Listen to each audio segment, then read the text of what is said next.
Hey everybody, and welcome to Collider Movie Talk for movie fans. I'm your host, Ashley Mova, and this is the daily show. We give you all of the latest news from the world of movies, plus some insight into what it all means. Joining us as always is John Campea. Well, greetings and salutations, everybody. Welcome to the best damn movie-related show on the planet Earth, coming to you from right here at the Collider Video Studios here in Burbank, California, and it's pronounced Mignons. Also, here is Jon Schnepp. Yeah, it's a very specific genre. That's a very specific thing, and it's oeuvre, right, Mark Ellis? It's pronounced oeuvre. Genry and my neons. My neons. Well, sad news hit us yesterday when it was announced that master horror director Wes Craven had passed away at the age of 76. Best known for his horror works such as A Nightmare on Elm Street and Scream, Craven also directed the original revenge film The Last House on the Left, the original The Hills Have Eyes, and even directed Meryl Streep to an Academy Award nomination in the 1999 film Music of the Heart. Schnepp, your thoughts on the passing of Wes Craven? Sad news for sure. I don't remember even reading about him having brain cancer. I don't know if that was a thing that was known. I don't know that they ever made it public. But yeah, definitely sad news. Let's not forget People Under the Stairs. That was another really crazy one. He's also notable is Swamp Thing, which I think he was just trying to make Creature from the Black Lagoon and not Swamp Thing. That's why if you watch his movie and you're expecting like Alan Moore, like it's more like a 1950s throwback with Adrienne Barbeau, but it's fun to see. It's a bummer, man. I mean, The Nightmare on Elm Street, the very first movie, gave me nightmares for like at least a solid 6 months of Freddy invading my dreams. Thank you, Wes, and I'll it's sad news. Yeah, I mean, not only what he did in 1984 with Nightmare on Elm Street, but then how he made Nightmare on Elm Street, and I think he worked on 2, and then he left the franchise when they were doing the Dream Warriors and Dream Master, and then he came back to it over a decade later and made Wes Craven's New Nightmare, and that thing blew my mind, because I was a huge Nightmare on Elm Street fan growing up. Freddy Krueger is the greatest horror movie villain, in my opinion, unless you count Satan, which is kind of cheating. So seeing what he was able to do with that Freddy Krueger character and turn it on its ear from one Genry to another one, still staying inside the horror space, was just phenomenal to me. He was one of the all-time greats. Something like Scream, too, where he was able to actually poke fun at himself and everybody else in the horror genre while still scaring the crap out of us with those movies. So it's a tremendous loss, and he's just one of those guys you expect to be around forever. You know, there's a level of recognition you get when you make films that everybody loves, and Craven is definitely that. Scream, like that, had such a massive following. Every year, everybody's asking. We still, to this day, constantly get questions in the mailbag. Are they going to do another Scream? Are they going to do another Scream? And obviously, Nightmare on Elm Street, maybe right up. I mean, with Jason and Mike Myers, it's Freddy Krueger, right? I mean, so that's the guy. But then there's another level above that of not just people who made great content, but people who made influential content that you can see the threads of it running throughout the industry. What Wes Craven did twice, not just with what he did with Nightmare on Elm Street, making one of the most iconic figures in horror that we will ever have of all time in Freddy Krueger, but then he also influenced a new movement when he did Scream. Like twice he became a major influencer, and his effects will be felt in the movie industry probably forever. Really sad, very unexpected to a lot of us. His passing yesterday, I was really shocked when I saw it. So it's a sad day. Our thoughts go out to the friends and family of Wes Craven, obviously. Also, a strange, notable thing for him is he was also a well-regarded personality. He played himself in tons of movies and TV shows just as himself. Like, I think I looked on IMDb 88 times. Yeah, I'm going to have to go and grab the original Nightmare on Elm Street and watch it either tonight or tomorrow. Because I haven't actually watched the original one in like 5 years, so it's time to do that again. All right, folks, so listen, before we get to some of the other items we see listed here in the sidebar, as happens sometimes, something new dropped after we had already finished the show notes. And as many of you know, Will Smith has a new film coming out called Concussion, and we got the first poster and the first trailer for the Concussion dropped today. Mark, you had a chance to see the poster, the trailer, your thoughts on what we're seeing from Concussion. Yeah, so I woke up this morning and I played the trailer, and my nonfiction girlfriend was in the room at the time, and I played it for her, and I was like, babe, who do you think is talking right now? Like, what actor do you think this is? And she did not guess Will Smith, because I had no idea he was able to pull off an accent this convincing. And again, this is only 2 minutes of footage we've seen, but this movie looks phenomenal. When we got the release date for Concussion Concussion, I started thinking, wow, they are really playing ball with this movie. They want this movie to be a statement film because it's coming out right on the eve of the NFL playoffs when everybody is going to be buzzing about this movie. And then this trailer drops a week before the season starts. They mean business with this movie, much like the doctor who Will Smith is playing, who was studying CTE and had all these revolutionary ideas that turned out to be true that the NFL maybe wanted to hide. My concern with this movie from watching the trailer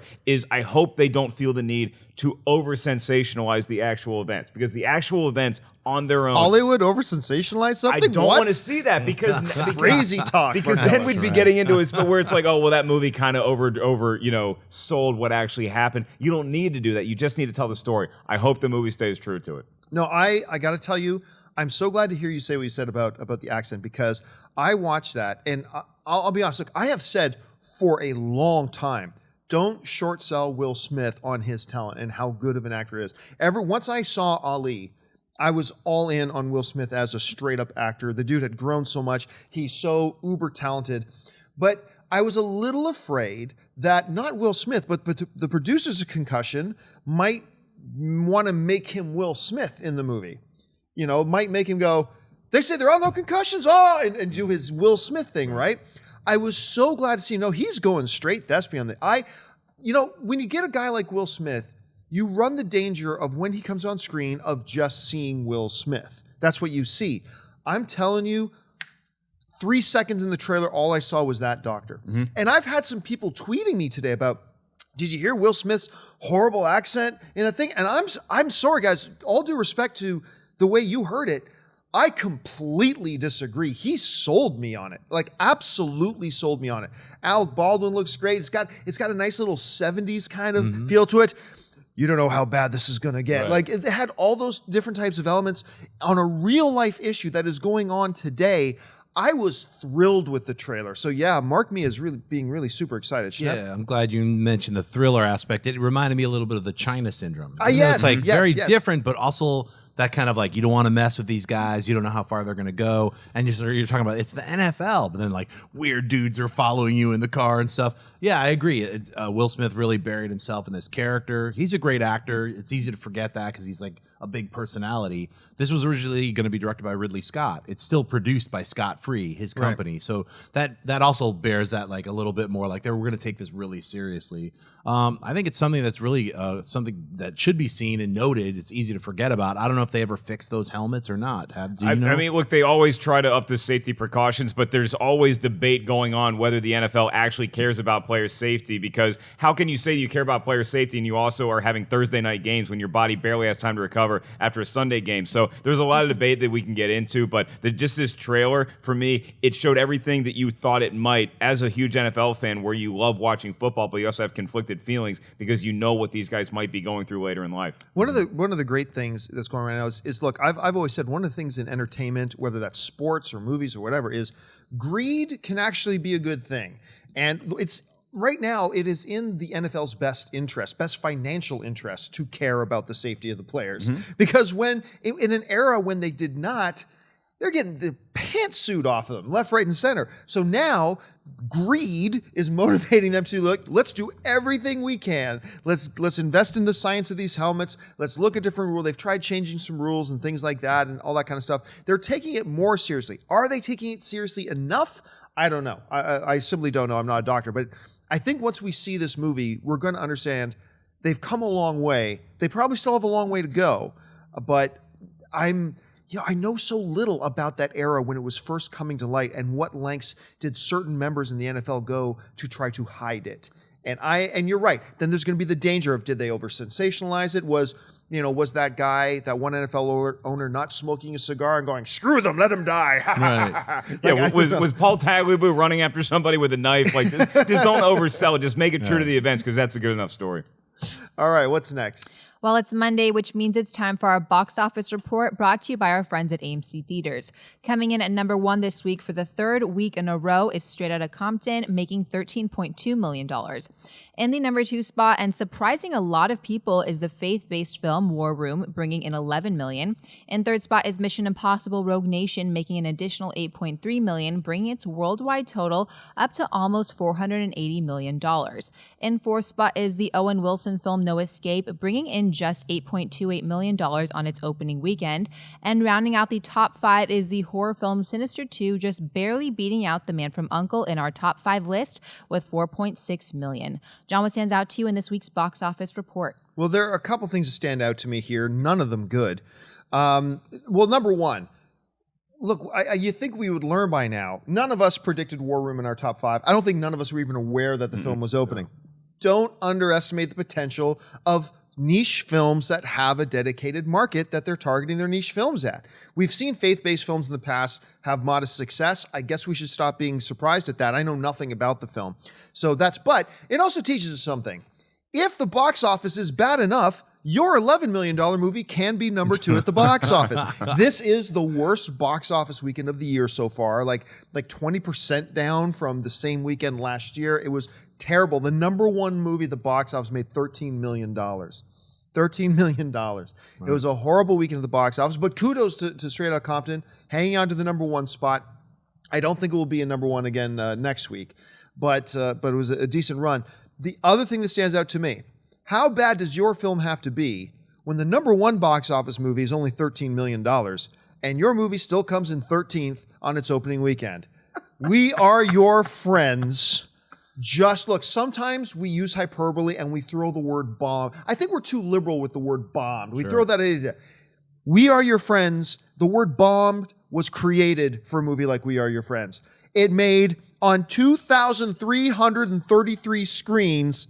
It made $1.8 million. Not since the Oogie Loves have we seen a movie do this bad. I think the Oogie Loves was also on like 3,000 screens. It made like $800,000. Yeah, We Are Your Friends is actually number 3 in all-time box office bombs ever. Weekend. It's Oogie Loves and Delgo. And then, Delgo, We Are Your Friends. right. Delgo, that 3D animated film that you didn't see. There's 2 of those films, and then We Are Your Friends is number 3. It's unreal. If you want to see the top 10, look it up. It's crazy. Like, I almost can't help but think if they had done no marketing for We Are Your Friends and just said, hey, yo, everybody, Zac Efron got a new movie coming out about him trying to foray into the music industry. That's all you need to know. We're not going to show you any trailers. It would have made 5. It would have made You're 5. right. In fact, it was exactly that phraseology. That should be the movie poster. Yo, everybody, Zac Efron, it should just be that, and then We Are Your That's Friends. it. $5 million. Horrible. Look, we'll often say, who cares about a title? I mean, but it was a horrible title. And I still remember I think it was the 3 of us, when that first trailer came out, and we were like, this is the worst. Yeah. Awful. We eviscerated it. But it came in behind American Ultra. It came in behind The Gift. The Gift finished 5 spots ahead of it. Wow. The Gift, in its 4th week of release, finished 5 spots ahead of it. And that's an independent film that's only playing in like a sprinkling of theaters. It's The insane. Gift was only playing. Well, no, it's still in a good number of theaters. It's still in 1,900 theaters. Okay. But We Are Your Friends, opening weekend, 2,300 screens worldwide. Sinister 2 in its 2nd week of release blew it out of the water. I don't know. Mark, what stood out to you about the box office? The fact that We Are Your Friends has no friends is like, and what we've seen more so this summer and this year than in past years is that the box office kind of is doling out a proper sense of justice to me, where if a film is fun to watch and people are enjoying it, it gets rewarded by being number 1, like a Mission Impossible or a Jurassic World. They just keep climbing up the box office, and movies that don't deserve to make money don't, like We Are Your Friends. It was not the worst movie I've ever seen. I think it had some redeeming qualities to it, but at the end of the day, it's 4 stooges who have a stupid dream and have no redeeming character qualities. So yeah, they don't deserve to have anybody go see them, because kids shouldn't be looking up to these idiots. So I like that. The War Room thing didn't surprise me, even though I'd never heard of the movie. Because faith-based films, like you said, like God's Not Dead, Heaven is for Real, those movies, like those were other movies, just came out of nowhere, and they have a dedicated audience to it. It just shocks me that Kirk Cameron's Saving Christmas didn't do better last year when that movie came out. But yeah, I mean, it was a really weak period for the box office, and I think it's going to continue into this week, though. I'm not so sure. We don't have any blockbusters coming. Straight Outta Compton might be number 1 for a 4th week in a row, unless the guy driving the car is going to unseat him, which I don't think he can do. I think here's the reason I'm going to say yes is because Straight Outta Compton is probably going to drop another 40% maybe going into its 4th week now. So I think it's going to make around 9 million. I got to believe Transporter, just on brand name alone, watch me be way off on this. Just on brand name alone, I think Transporter can make 10 million opening weekend. I think Transporter can make 10 million opening, but watch me be completely wrong. Schnepp, what stood out to you? We have no friends. We have no friends. We have no friends. Yeah, it's like, are we ever going to be better than this? Yes. Yeah. I hope you're going to be a lot better than this. On DVD. Probably not. Straight to video. That was, I mean, it was kind of pleasing because I haven't even seen the movie, but the trailers just bothered me so much. It's not great. Yeah, so it's kind of fun to see like the rest of the world sort of like, no. So that Mission Impossible, I'm happy that people are still seeing that. That's number 3 on the box office. Straight Outta Compton, number 1. I mean, it's a weird box office because all these other films, and then from the creators of Courageous and Fireproof, another film you haven't seen, a series of films, War Room. You know, it's like, what is it, Matthew Broderick? No, that's War Games. This is War Room. And here's the funny thing: on the Friday box, just the Friday daily, War Room actually beat Straight Outta Compton on Friday. Mm-hmm. Wow. And then Straight Outta Compton rallied on the weekend. But I'm glad you brought up Mission Impossible because that's one that we are not giving its credit. 5th week in release, still at number 3, hanging in there. And despite how bad the box office has been this week, still making over $8 million on your 5th week of release. Yeah. Not bad. It's just, once again, it goes to what you're saying about some justice is being doled out. That movie's getting rewarded by the audience going and paying their ticket money to go see good films like that, like Straight Outta Compton. Ant-Man made more money than We Are Your Friends. Right, yeah. And deservedly so. It did in its 7th week of release. At the end of the summer, you always hope that you can go out of summer with one more like bang, like a fun action movie or something. It was definitely not going to be We Are Your Friends. Right. No Escape.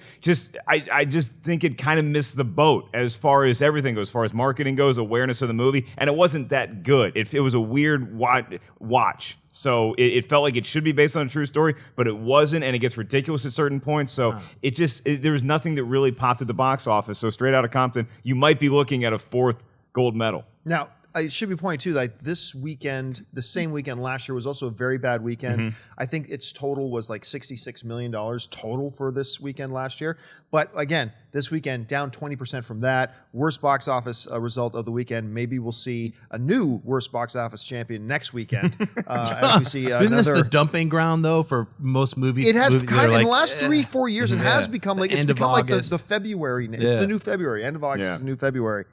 All right, folks, we've reached that part of the show now for buy or sell. Here's how this works. In front of her, she's got a few other items in the world of movie news. She's going to run them down. Then those at the table are simply going to say whether we buy it or sell it. So, Ashley, what do we got? According to a report on Tracking Board, Fruitvale Station and Fantastic Four star Michael B. Jordan is in talks to star in the feature film adaptation of the comic book Blood Brothers. Blood Brothers is described like this. After a century of friendship, smoking opium with Genghis Khan, and having orgies in Michelangelo's studio, 2 inseparable vampire buddies are on the verge of splitting up. Terrible timing, as an apocalypse-obsessed villain is plotting an end to humanity. Looks like Nick and Tree, immortal best buds, getting by as bail bondsmen are humanity's last hope. Can they put their baggage aside long enough to save the world? Mark Byers saw the sounds of Blood Brothers with Michael B. Jordan. I'm going to buy it. It sounds like a silly, ridiculous premise, but it does sound like there's going to be lots of fun to be had here. Every time you see a vampire movie, how many times are you just like, these guys take everything so seriously? Do they never have any fun in their lives? These vampires do. I get like a Lost Boys read off this where there's going to be some comedy. Obviously, there's going to be some horror with vampires. And the fact that Michael B. Jordan is starring in it, and the fact that I'm able to put blinders onto the fact that he was in Fantastic Four, because he was also in Fruitvale Station, and he looks great in the upcoming movie Creed. He is making a lot of correct decisions, even if Fantastic Four was a total mess. John, you're giving me that look like you're totally going to sell this. I'm going to buy this. I just think you're underselling Twilight. I mean, obviously, they took a lot of fun. I got to buy this. This sounds amazing. This sounds like so much fun. And Michael B. Jordan in this, I think, sounds perfect. What is going to be really interesting, though, is who do they cast opposite him now? Who's the best? Who is his co-best friend in this movie? That could give the whole thing out. This also sounds... The description is like one of those things that could also be a complete hot mess.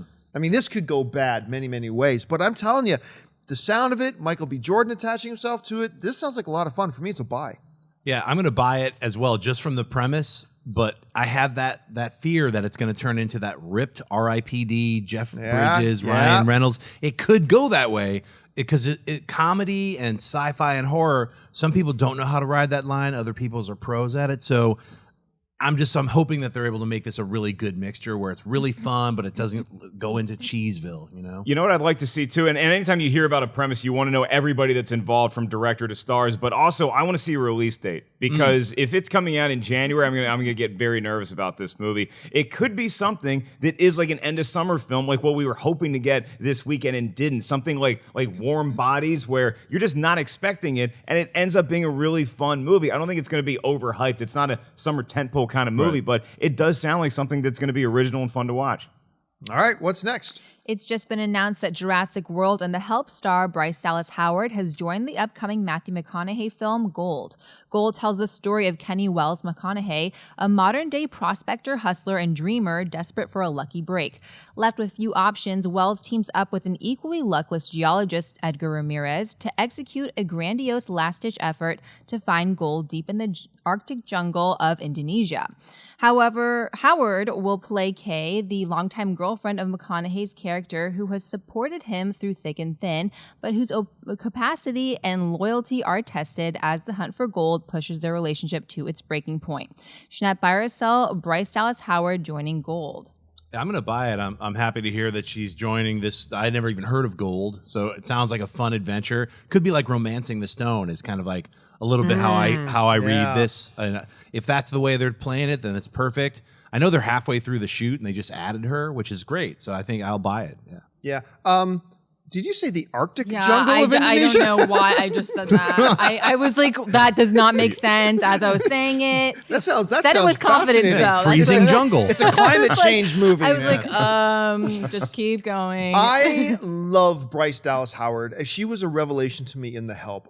She was so good in that, but the problem is she didn't get the recognition she deserved because she was surrounded by this huge gaggle of uber talented women who all shined in that movie. It was crazy, and she was fantastic in it. Now, don't let Jurassic World color your vision of Bryce Dallas Howard. She is far more talented than what she showed in that movie because that movie didn't give her much of a character to work with. She's running through the jungle fighting T-Rexes in high heels. I mean, what act? Meryl Streep couldn't have done any better than she did in that. So let's give her a pass on that.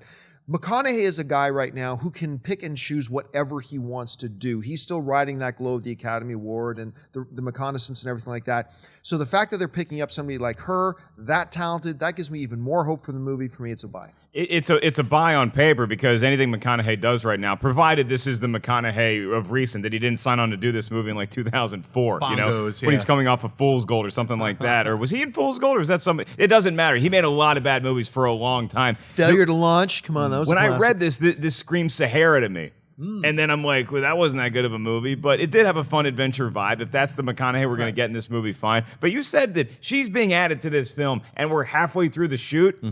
That worries the crap out of me. That doesn't worry you boys at all that they're halfway through making a movie and then they're like, oh, hey, Bryce, grab your heels, come into the jungle with us. We need another character. I just think they probably didn't, they hadn't cast that role yet and they were shooting all these other scenes. Okay. Yeah, I That's mean, my guess. like as you know, a lot of these films, probably most of them, they don't shoot them chronologically. Right. Sometimes you'll get on set and you're shooting the last scene, the very last scene of the movie on your first day on set and whatever. So they just shot it a certain way. They didn't need the actress who's playing the main female lead until halfway through the shoot. So I'm not really that concerned about it. Okay, well, she's got loads of talent. It sounds like a fun movie. McConaughey knocks everything out of the park, so sure.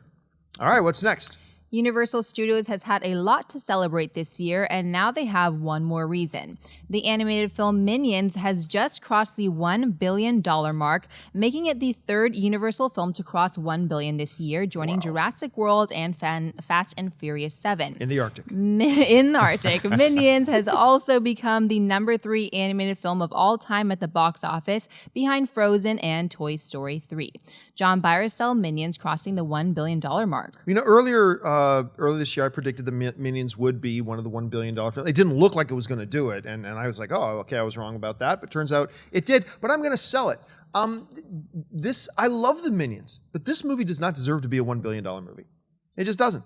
It kind of fleshed out the fear that I know me and Christian talk about once in a while, that I was a little afraid that the Minions are awesome side characters. They bring so much to the Despicable Me movies.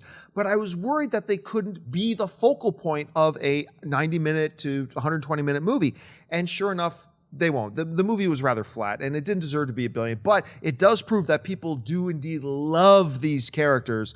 And despite the fact that I didn't love this film, I am really looking forward to Despicable Me 3. So it crossing $1 billion, I'm going to sell it. Yeah, you remember what I said a couple segments ago about how justice is served at the box office this year? Not in this case. No, I sell this. It's not that good of a movie. Look, the Minions are cute. They're cuddly. I think they can carry their own movie. They were just in a bad one. They were in something that flat's the perfect word to describe it. It was clunky. It wasn't that enjoyable. It made kids dumber for watching it. And when it's that versus Inside Out, I think Inside Out is such a better, well-made movie than what Minions was. But speaking of Inside Out, Pixar has Finding Dory coming out next year. Yes. And I have the same concern with that I did with Minions, where it's a side character all of a sudden stepping into the limelight. So can they carry a movie? The Minions did. Nobody else pitched in. Sandra Bullock didn't really do anything for me. Michael Keaton is rumored to be in the movie somewhere. John Hamm, nothing else in that movie worked. So I'm disappointed that it's doing as well as it is. Even though I root for that and I'm looking forward to Despicable Me 3 somewhat, I wanted the movie to be funnier.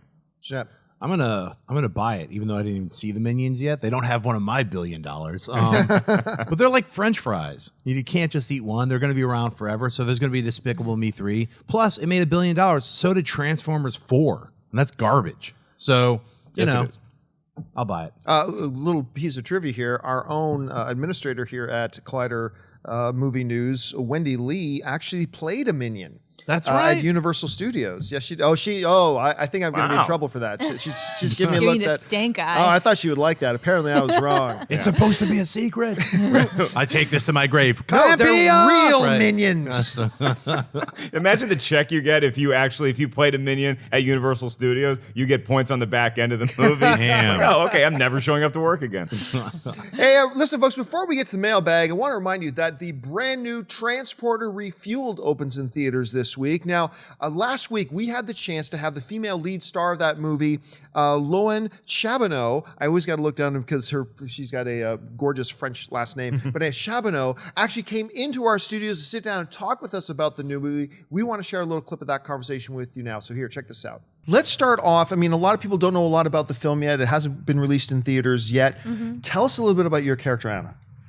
Well, Anna is a very tough woman, mysterious, manipulative, very manipulative when she wants something, and very determined. So she's got a plan, and she will do everything to get through the plan.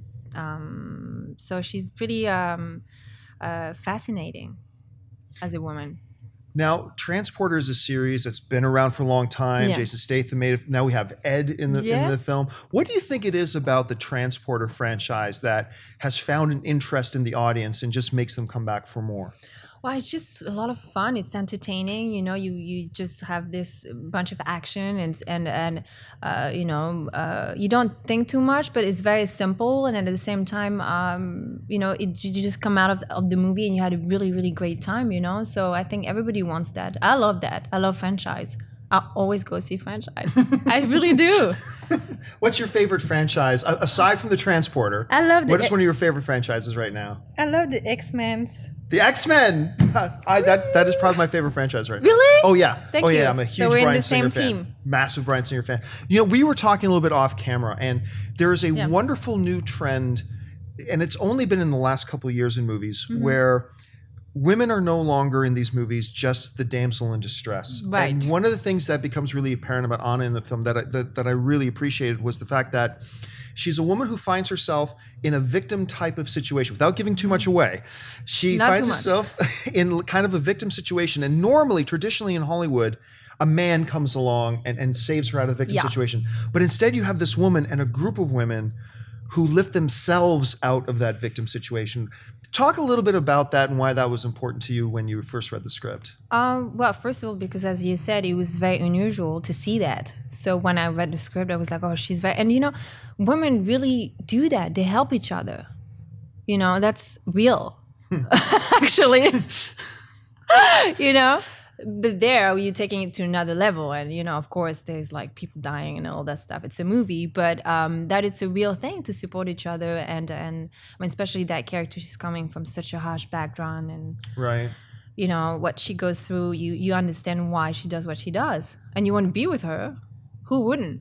You know, you don't want to. You can't even judge her because you're like, oh yeah, she's kind of tough and all that, but you're like, oh yeah, but look at the background. Once again, Transporting Fueled opens in theaters this week. We'll probably talk a little bit about the movie tomorrow. So now let's get on to Mailbag. Listen, folks, if you've got a topic or a question you'd like us to address on the show, you can just email it to us anytime at collidervideo@gmail.com. So Ashley, what is in the mailbag today? Jay Lee writes, like everyone, I am excited about Ejiofor's casting as a Marvel villain. However, if you step back for a moment, excitement levels should be wavered since most MCU movies focus on the hero's story and not the villains. Example, Corey Stoll and Ant-Man. Well, I mean, that's true. One of the things that Marvel has in all the things that they do super well, one of the things they have not nailed is great villains, Loki aside. And that's kind of been one of the Achilles heels of a lot of the Marvel films. But that's been part of their formula, and their formula works. By not giving a lot of attention to the villains, they've been having more time to focus on their heroes, and their heroes are the ones that are bringing in the dollars and all that kind of stuff. But let's look at it this way. Even if Marvel was going to apply the same formula to a movie like Doctor Strange, well, then we're going to have that villain. Now you got to ask yourself the question, do we want Pauly Shore playing that character, or do we want Chiwetel Ejiofor playing that character? We want Chiwetel Ejiofor playing that character. Now, also, in the specific circumstance of Doctor Strange, I have a feeling that we're going to have a little bit of fall from grace story being here. I actually think they're going to start this movie, as has been alluded to elsewhere before, that Cumberbatch and Ejiofor are actually going to be friends.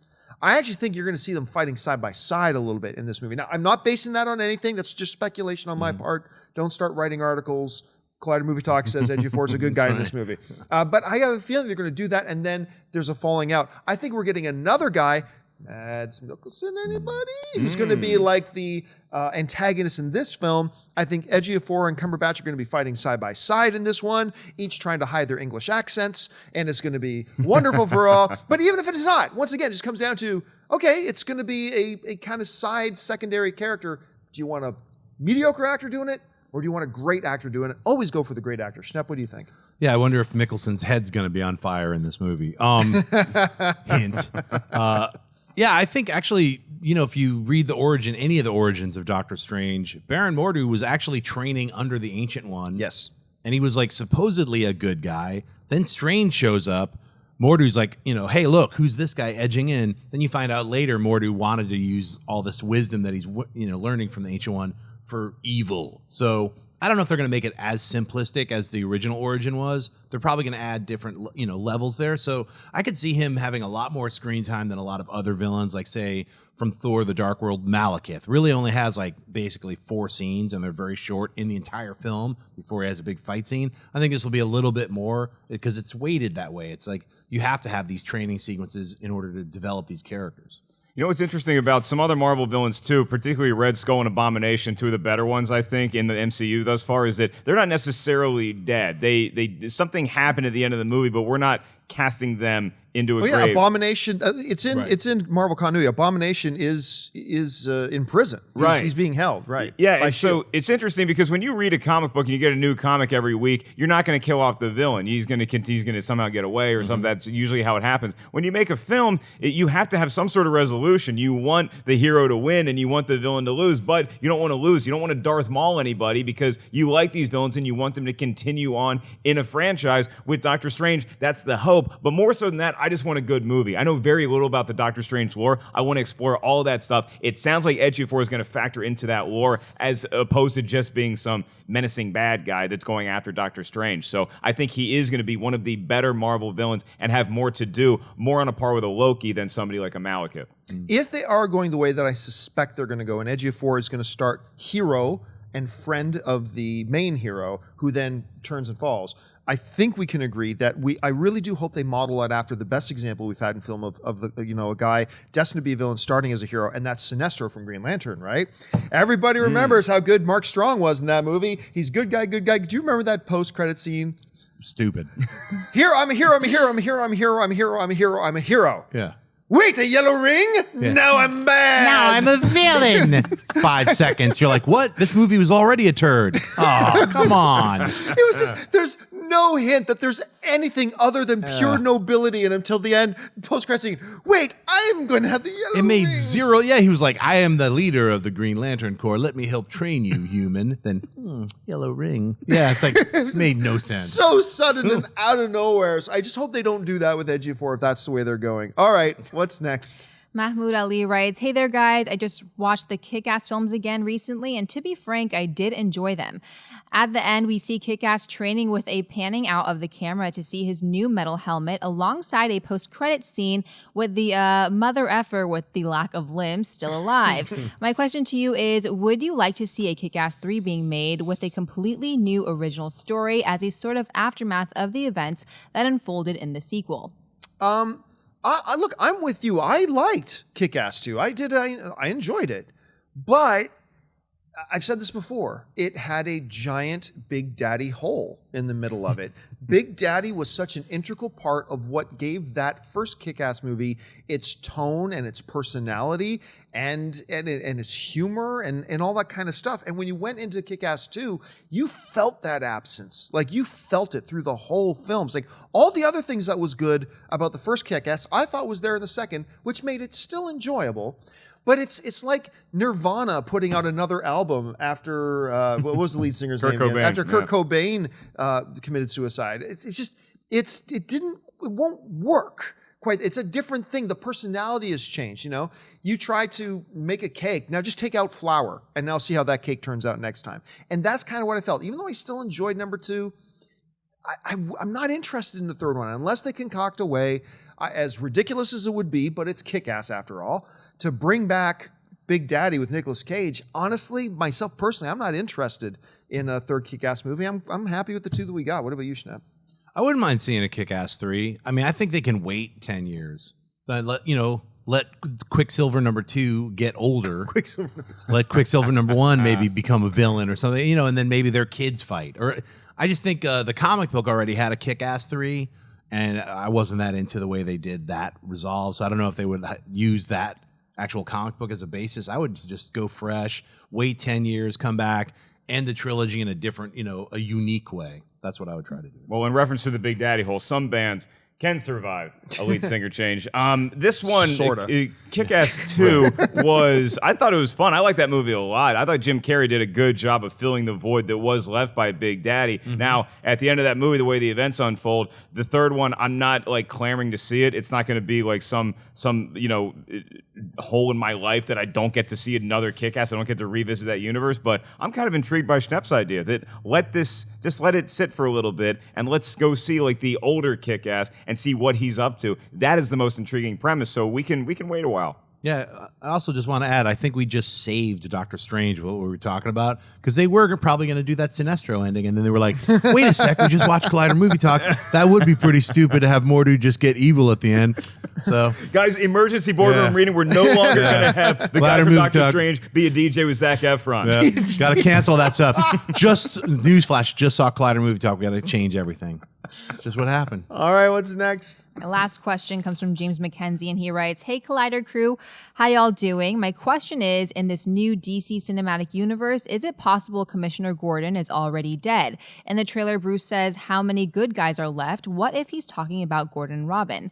Also, Empire Magazine said the bat signal was a legacy from the Gordon era. Could they go with Commissioner Yindel?" It would be a shame for them to have such an iconic, well-known, well-understood character like Commissioner Gordon to not be in a brand new Batman franchise, but it would make sense if they don't. If they're saying that era was gone. A lot of people have been saying they'd love to see Bryan Cranston as Commissioner Gordon, and that would be great casting to me.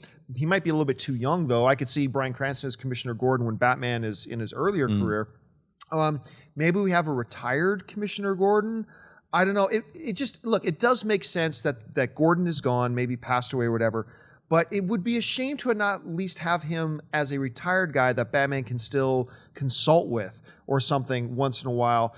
I have a feeling, though, you might be right. I think I think Gordon might be dead. I hope I'm wrong, though. Mark, what do you think? Yeah, that line that the writer alluded to, that there's no good guys left. It's like, Commissioner Gordon was definitely a good guy. I would like to see him in some sort of mentor role, like an Alfred almost, where it's just this retired guy. Let Max von Sydow play him, and he can just dispense a couple scenes worth of advice, then go on the merry way. But I'm not going to see this new movie and be like, well, they didn't have Commissioner Gordon in there, so I don't believe this at all. I don't need Commissioner Gordon to be in my Batman movie or my Batman v Superman movie. I just need Batman and Superman fighting, and I'm happy with that. Yeah, I kind of feel like everything I've heard that Gordon is going to be dead, but it doesn't really bum me out that much. I mean, if Yindel is going to take over, that's a character from the Dark Knight Returns comic book that Frank Miller wrote. I'm all good with that too. It'll change up the dynamics. He'll also have a reference point, like when Gordon did this or when Gordon did that. It could always serve as flashbacks, and we might actually have an actor playing Gordon, but from 20 years ago, and it could be Bryan Cranston. Who knows? Casting idea. Dwayne "The Rock" Johnson plays the new police commissioner, son of James Gordon, Tim Gordon, and he's the new police commissioner. Gold. WB, That's right. take note. All right, folks, that'll do it for us for this installment of Collider Movie Talk. Thank you so much for joining us. Listen, don't forget, lots of great films playing out at our friends over at AMC Theaters. Head on over to www.amctheaters.com for all of your theater, showtime, and of course, your movie ticket information. Don't forget, the most important thing here, guys, is not what we have to say on this panel. The most important thing is what you have to say. Add and contribute to the conversation. Jump into the comment section below and leave your thoughts on any or all the topics that we discussed here today. I want to thank the guys sitting at the table with me. First of all, sitting right over here, Mr. Jon Schnepp. Schnepp, where can people find you online? You guys can find me on Twitter and Instagram, just at Jon Schnepp and at TDOSLWH. And you get my movie, The Death of Superman Lives What Happened, by going to my website, www.TDOSLWH.com. Thanks for the support. And of course, sitting over here, Mr. Mark Ellis. Mark, where can people find you online? I tweet a lot of crazy pictures from the land of Australia on Twitter and Instagram at 5150 Ellis. And I'm doing stand-up this weekend at the Kansas City Improv. This is not a We Are Your Friends situation. You need to get tickets ahead of time or it will sell out. You can get it at markellislive.com. We all sit around in the bullpen out there before the show starts, and Mark is sitting there on one of the laptops just like, oh my God. What the hell? And finally, he got on this, you go down these rabbit holes with YouTube sometimes. Yeah. He got caught on a crazy creatures in Australia thing. It was total clickbait, but you put a great white shark on there. By the fourth picture, they had a python going off a cliff eating a wallaby. Wow. It was the crazy. craziest. It's the craziest But picture. you know what? Australia, I was just there for a week and I didn't see anything weird. There was a bird that screams like a baby. It's like, yeah, but you stayed in Sydney. No, I was in like places where humans are supposed to be, like in like Sydney, Australia. Like, hey, there's cars, there's a restaurant. I'm not going to outback with a bunch of Aborigines, woo woo woo, with weird vampire bats and They crazy. had a saltwater crocodile next to a fire hydrant. You're lucky you escaped. Yeah, they said this one picture you found, Australia, where crocodiles swim in your streets. And it's this picture in this neighborhood, this giant crocodile just walking down somebody's lawn. Wow. It's like, no thanks. Anyway, our lovely host today, who was also the king of the pre-show comments of the week that we won't repeat here, Miss Ashley Milva. Ashley, where can people find you online? Join me in my Arctic jungle on Twitter and on Instagram at Ashley Milva. Happy Monday, guys. And you can just find me on Facebook and on Twitter. By the way, guys, which is where I make a lot of announcements regarding Collider video and stuff like that in advance. So you can just follow me there at John Campea. That'll do it for us, guys. Thanks to Ray and Dennis and Wendy in the room as well. And thank you to you guys. So until next time, bye-bye.